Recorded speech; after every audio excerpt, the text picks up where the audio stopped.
sekali lagi, angket justru akan menjadi pintu masuk, saya nakut-nakutilah sekalian ya, bagi people power, pintu masuk bagi pemakzulan atau pemberhentian Presiden Jokowi, walaupun masa jabatannya tinggal berapa bulan lagi, pintu masuk bagi pihak-pihak yang ingin berperkara di Mahkamah Konstitusi untuk mendapatkan bukti tambahan bahwa memang telah terjadi kecurangan yang terstruktur, sistematis, dan masif. Bahkan kekuasaan puncak di istana terlibat atau tidak dalam proses pemenangan pasangan calon kalau kita berkonsentrasi pada angket terkait pilpres saja.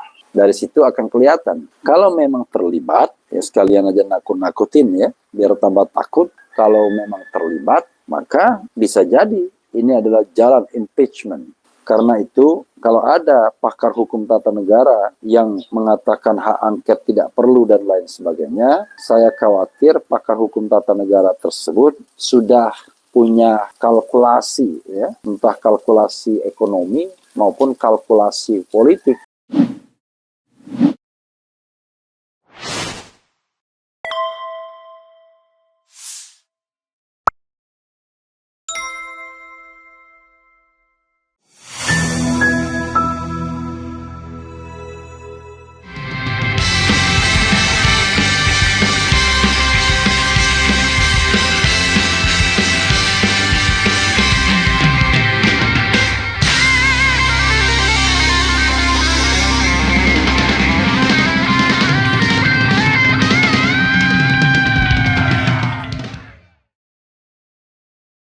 Assalamualaikum warahmatullahi wabarakatuh. Sobat RH sekalian, jumpa lagi kita di channel yang keren ini, Keren Cadas. Ya sobat semuanya, ini ada hal yang menarik ya yang ingin saya bahas dari JK Yusuf Kala yang mengatakan ya tak perlu takut hak angket kecuali ada apa-apanya. Ini kita semua kadang-kadang diarahkan kepada kura-kura dalam perahu ya, pura-pura tidak tahu. Padahal kita semua tahu, tetapi ya baiklah kita bacakan. JK soal hak angket pemilu, pemerintah tak perlu takut bisa jadi klarifikasi kecuali ada apa-apa. Tempo.co Jakarta. Wakil Presiden ke-10 dan ke-12 Yusuf Kala atau JK pemilu 2024. Menurut JK, pemerintah dan partai-partai pendukungnya tak perlu takut menghadapi kemungkinan dijalankannya proses tersebut. Ya takutlah. Tapi ya kita coba lihat ya. JK mengatakan penggunaan hak angket di parlemen bisa jadi momen klarifikasi pemerintah atas berbagai tudingan kecurangan pemilu. Dia pun meminta agar pihak-pihak tertuduh bisa menjalani proses hak angket tanpa khawatir. Jika pemerintah khawatir, kata JK, hal tersebut justru bisa menjadi indikasi adanya kecurangan pada pemilu 2024. Jalani saja, tidak usah khawatir. Kalau memang tidak apa-apa, bisa jadi klarifikasi. Kecuali ada apa-apa, tentu takut jadinya. Kata JK di Universitas Indonesia kemarin ya. Jika menyampaikan penggunaan hak angket akan bermanfaat untuk semua pihak, khususnya partai-partai yang menggugat dan pemerintah beserta partai-partai pendukungnya sebagai tergugat. Jika memang tidak ada kecurangan, kata JK, proses tersebut bisa dilakukan untuk meluruskan berbagai isu yang akhir-akhir ini menjadi masalah.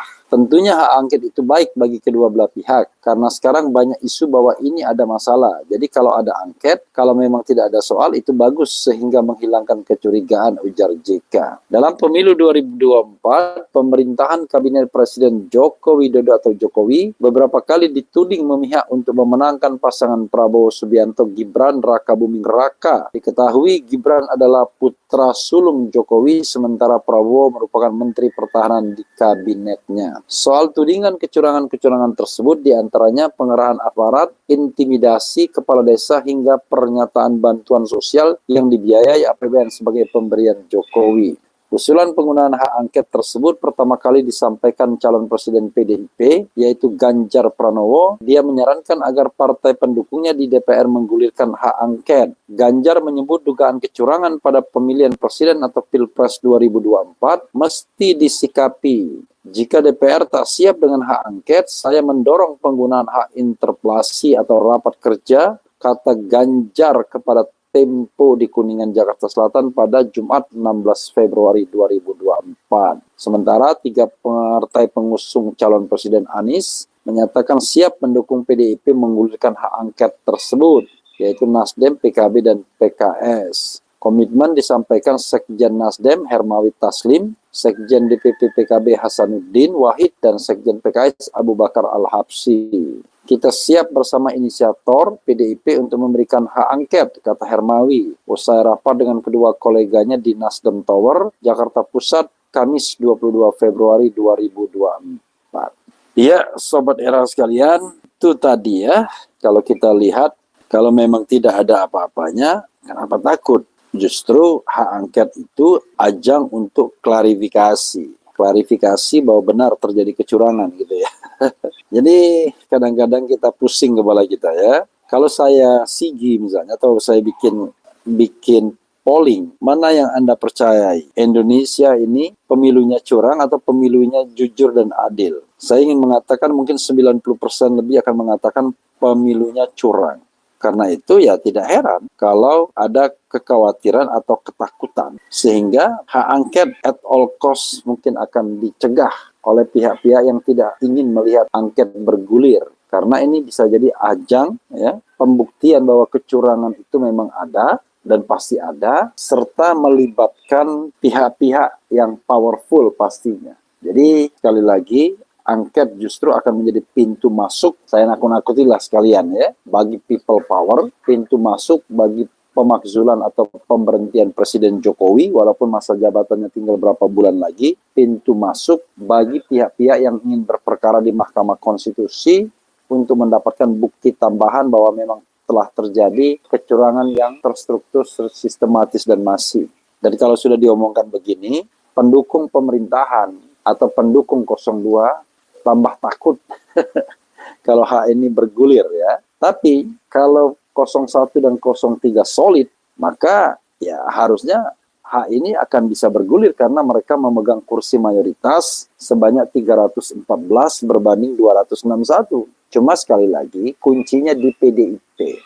Apakah sebagai partai terbesar saat ini di Senayan, PDIP mau menggulirkan ini? Maklum ya, kapal besar biasanya penuh dengan perhitungan. Apalagi PDIP sekarang ini sedang kejar-kejaran dengan Golkar untuk menentukan kemenangan. Siapa yang terbanyak mendapatkan kursi? Apakah PDIP lagi sehingga menjadi hat-trick sebagai pemenang pemilu setelah menang di 2014 dan 2019?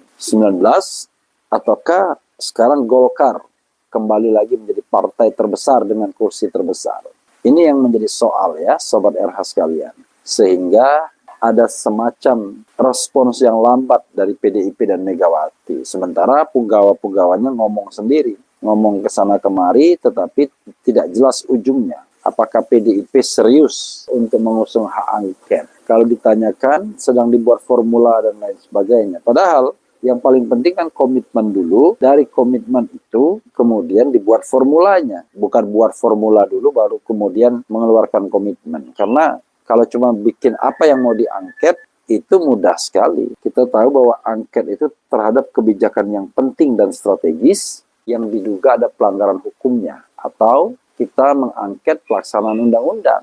Kalau kita bicara pelaksanaan undang-undang, maka pelaksanaan Undang-Undang Nomor 7 Tahun 2017 tentang pemilihan umum. Apakah undang-undang tersebut sudah dilaksanakan dengan sebaik-baiknya untuk melahirkan pemilu yang konstitusional, yaitu pemilu yang jujur dan adil, atau lengkapnya langsung, umum, bebas, rahasia, jujur, dan adil. Ada 3 kata yang paling penting, yaitu bebas, jujur, dan adil. Nah, dari sana akan kelihatan apakah eksekutif, bahkan kekuasaan puncak di istana, terlibat atau tidak dalam proses pemenangan pasangan calon kalau kita berkonsentrasi pada angket terkait pilpres saja. Dari situ akan kelihatan. Kalau memang terlibat, ya sekalian aja nakut-nakutin ya, biar tambah takut. Kalau memang terlibat, maka bisa jadi ini adalah jalan impeachment. Karena seorang presiden tentu dilarang terlibat dalam proses pemenangan dengan cara melanggar hukum. Seperti apa? Ya, menggerakkan aparatur sipil negara, menggerakkan baik sipil maupun militer, baik TNI maupun Polri, menggerakkan state financial resources, menggunakan keuangan negara, kemudian atau state facilities, menggunakan fasilitas negara.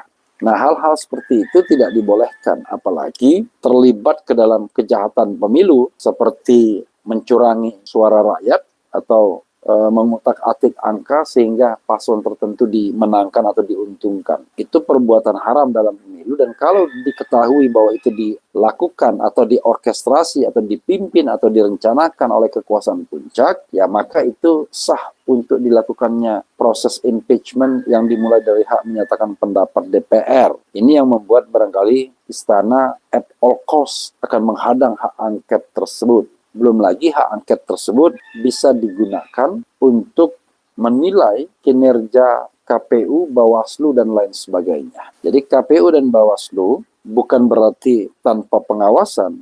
Mereka tetap berada di bawah pengawasan. Hanya memang pengawasan DPR mesti proporsional. Itulah sebabnya di DPR ada check and balances. Jadi kalau seandainya nanti katakanlah kubu 01 dan 03 di DPR melenceng dari peran pengawasannya, ya tentu bisa diingatkan oleh kubu yang mendukung atau menentang hak angket. Jadi ada berlaku check and balances. Dan saya kira DPR tahu juga batas-batas kerjanya. Ya, tidak mungkin DPR membatalkan pemilu misalnya. Tetapi pengungkapan kecurangan tentu akan melibatkan aktor-aktor yang pasti akan diinvestigasi, akan diselidiki oleh DPR siapa yang terlibat. So, sekali lagi, JK benar, walaupun JK sebenarnya melakukan kalimat retoris, ya, sebuah retorika yang tidak perlu dijawab, bahwa hak angket itu baik-baik saja kalau memang tidak ada apa-apanya. Tapi kalau ada apa-apanya, ya udah pasti takut. Dan yang kedua itulah sebenarnya yang terjadi.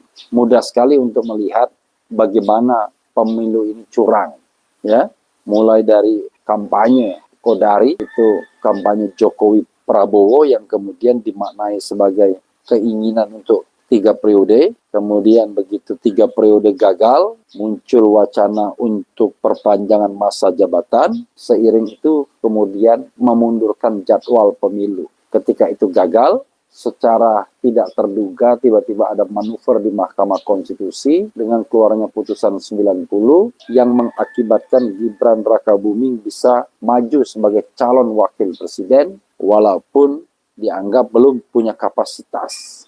Bahkan attitude saja belum.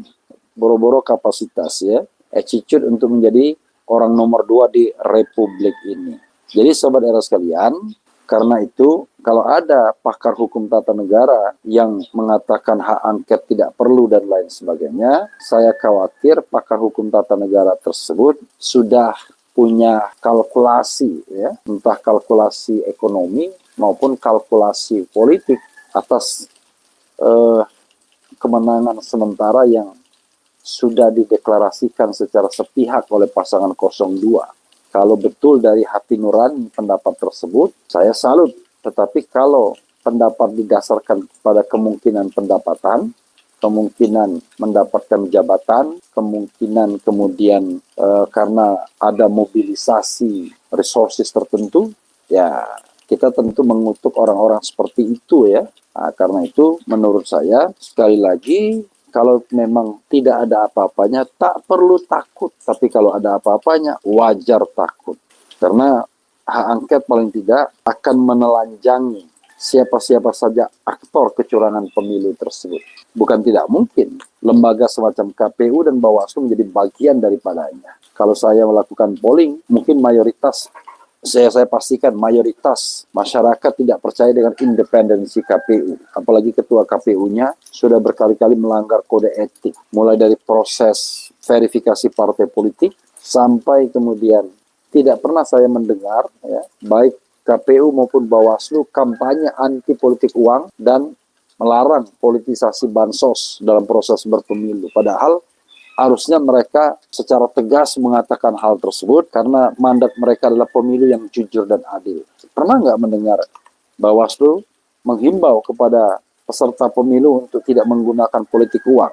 Pernah tidak misalnya Bawaslu tegas terhadap tindakan-tindakan politisasi bansos misalnya, walaupun hanya berupa deklarasi atau berupa peringatan. Bahkan yang paling lucu adalah Bawaslu Pusat dan Bawaslu DKI itu berbeda pandangan mengenai acara Car Free Day Gibran yang bagi-bagi susu.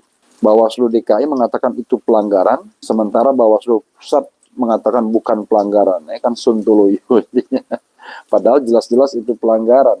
Jadi alasannya karena belum masa kampanye. Justru karena belum masa kampanye itulah dilarang untuk melakukan kegiatan bagi-bagi susu. Kalau masa kampanye saja tidak boleh, apalagi masa sebelum kampanye, itu logikanya. Ya termasuk bagi-bagi uang oleh seorang ustadz tidak juga diapa-apakan. Padahal jelas dia bagi-bagi duit dan dia adalah bagian dari pemenangan 02. Tampil sebagai MC di deklarasi kemenangan sepihak tersebut. Tetapi mengatakan ikut bagi-bagi uang. Bukan karena dari paslon atau dari tim paslon 2, tetapi dari seorang seseorang di sana.